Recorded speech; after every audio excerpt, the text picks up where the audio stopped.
చరిత్రలో ఎంతోమంది గొప్పవాళ్లు ఉంటారు కదా, కాని కొందరు మాత్రం వాళ్ల ప్రభావం చాలా ఉన్నా పెద్దగా మనకు తెలియదు.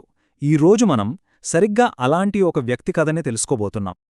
ఈ ప్రశ్న అడగగానే చాలామంది ఏమనుకుంటారు? వెంటనే పేతురు అనేస్తారు కదా. చర్చికి ఆయనే గదా పునాదిరాయ్. కాని అసలు కథ వేరే ఉంది. అవును, మొట్టమొదటి వ్యక్తి పేతురు కాదు, ఆయన సోదరుడు ఆండ్రూ. బెత్సైదా అనే ఊర్లో ఒక మామూలు జాలరి. కాని చూడండి, అపోస్తలులతో కలిసి వలలు వేయడానికి చాలా కాలం ముందే అతని ఆధ్యాత్మిక ప్రయాణం మొదలైపోయింది. సరే, అసలు ఆండ్రూ యేసును కలవకముందు ఏం చేసేవాడు? అప్పటికే ఆయన ఒక ఆధ్యాత్మిక అన్వేషణలో ఉన్నాడనమాట. సత్యం కోసం వెతికే ఒక అశాంతమైన మనసు తనది. ఆయన కేవలం ఏదో జరుగుతుందని ఎదురుచూస్తూ కూర్చోలేదు. చాలా చురుకైన వ్యక్తి.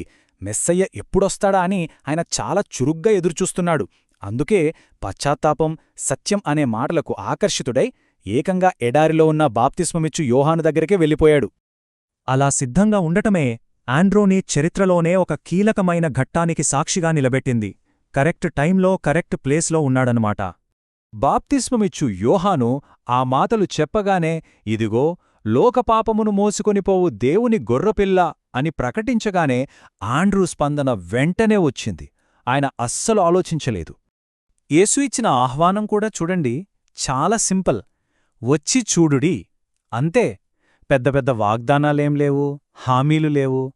అయినా సరే ఆండ్రూ వెంటనే యోహాన్ను వదిలేసి యేసు వెంట నడిచాడు. అలా ఆయనతో నడిచిన మొట్టమొదటి శిష్యుడుగా చరిత్రలో నిలిచిపోయాడు. ఇక్కడే ఆండ్రూ అసలైన లక్షణం మనకు తెలుస్తోంది.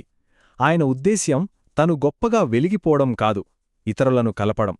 ఇది చాలా ఆసక్తికరమైన విషయం. ఆయన ఎప్పుడు చూసినా ఒకేలా ప్రవర్తించాడు. తన సోదరుడైన సీమోను పేతురును యేసు దగ్గరకు తీసుకొచ్చాడు. ఆ తర్వాత కొన్ని రొట్టెలు, చాపలున్న ఒక పిల్లాడిని కూడా ఆయనే తీసుకొచ్చాడు. చివరికి గ్రీకు దేశస్థులు యేసును చూడాలనుకున్నప్పుడు వాళ్లను కూడా ఆయనే పరిచయం చేశాడు.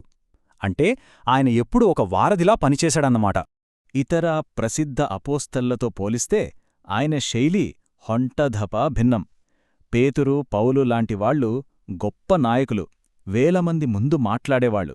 కాని ఆండ్రూ అలా కాదు. ఆయన చాలా నిశ్శబ్దంగా, గమనిస్తూ, తెరవెనుక ఉండి పనిచేసే ఒక ముఖ్యమైన శక్తిలాంటివాడు. ఈ నిశ్శబ్దంగా అన్నీ గమనించే స్వభావమే ఆయనకు ఒక ప్రత్యేకమైన శక్తినిచ్చింది. అందరూ సమస్యలు చూసేచోట ఈయన అవకాశాలను చూడగలిగాడు. ఉదాహరణకు 5,000 మందికి భోజనం పెట్టాల్సిన పరిస్థితి వచ్చినప్పుడు మిగతా శిష్యులందరూ ఇది అసాధ్యం, పెద్ద సమస్య అనుకున్నారు. కాని ఆండ్రూ ఏం చేశాడో తెలుసా? 5 రొట్టెలు 2 చేపలున్న ఒక చిన్న పిల్లాణ్ణి గమనించాడు. అవును, అది చాలా తక్కువ అని ఆయనకు తెలుసు. అయినా ఆ చిన్న కానుకనే యేసు దగ్గరకు తీసుకొచ్చాడు. అంటే కొరతలో కూడా ఒక సామర్థ్యాన్ని చూడగలిగే ఆ నమ్మకమే ఆ అద్భుతానికి కారణమైంది. ఆ తర్వాత కూడా ఆయన మళ్ళీ ఒక వారధిలా పనిచేశాడు. ఈసారి సంస్కృతుల మధ్య యేసు గురించి తెలుసుకోవాలనే ఆసక్తితో వచ్చిన కొంతమంది గ్రీకులను ఆయనే యేసు దగ్గరికి తీసుకొచ్చాడు. ఆ సంఘటన తర్వాతే యేసు ఘడియ వచ్చియున్నది అని ఒక ముఖ్యమైన ప్రకటన చేశారు. ఆండ్రూ విశ్వాసం, నిబద్ధత ఆయన్ని చాలా దూరం తీసుకెళ్లాయి. తన సొంత ఊరు దాటి మిషనరీ యాత్రలు చేశాడు. చివరికి అదే ఆయన్ని వీరమరణం వైపు నడిపించింది. సంప్రదాయం ప్రకారం ఆయన చనిపోయే ముందు చెప్పిన మాటల్లో ఆయన వినయం కనిపిస్తోంది. నా ప్రభువులా సిలువ వేయబడటానికి నేను యోగ్యుడిని కాను అని తనకోసం వేరే రకమైన సిలువును అడిగాడట. అందుకే ఆయనకు ఎక్స్ ఆకారంలో ఉన్న సిలువపై మరణశిక్ష విధించారు. ఆ ఆకారం, ఆ సాల్టైర్ క్రాస్ శతాబ్దాలుగా ఒక శక్తివంతమైన చిహ్నంగా నిలిచిపోయింది. ఇంకో విషయమేంటంటే, గ్రీస్లోని పాట్రాస్లో ఆయన్ని మేకులతో కొట్టలేదట, సిలువకు కట్టారట. అలా 2 రోజులపాటు ఆ సిలువ మీద నుంచే ఆయన ప్రజలకు బోధిస్తూ ఉన్నాడు. అంటే తన మరణశిక్షను కూడా ఒక చివరి ప్రసంగంగా మార్చేశాడు. ఆయన చనిపోయిన తర్వాత కూడా ఆయన వారసత్వం ప్రయాణిస్తూనే ఉంది.